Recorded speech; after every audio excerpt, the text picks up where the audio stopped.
एक भ्रष्टाचार पादरी था। देख लीजिए यहाँ पर थोड़ा सा ट्विस्ट दिया गया है कि राजपुटीन क्या था।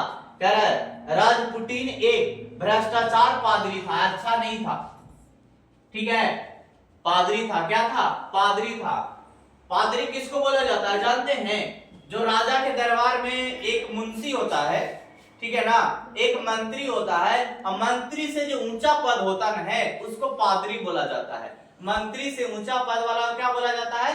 पादरी बोला जाता है, जो राजा के दरबार में रहता है। ठीक है, यानी राजा के बाद उसी को होता है क्या करने का, माने न्याय लेने का अधिकार होता है उसको। किसको? इसको पादरी का होता है। किसको होता है? पादरी का।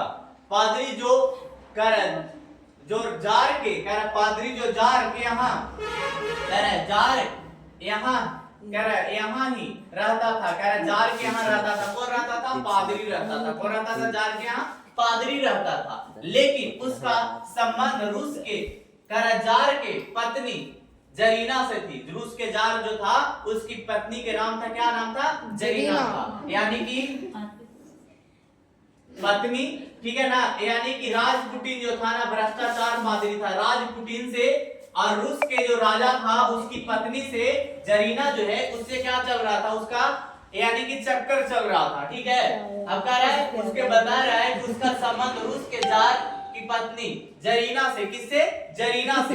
अब जरीना से उसका जब चक्कर चल रहा है बाबू, तो जरीना से था। कह रहा राजपुटीन ने किसे? राजपुटीन ने जरीना को अपने वंश में कह रहा है राजपुटीन ने जरीना को अपने वंश में कर ही रखा था। कह रहा है कि जो पादरी जो है, पादरी जो राजा के पत्नी को फंसा लिया है और राजा की पत्नी से मोहब्बत प्रेम करने लगा है बाबू,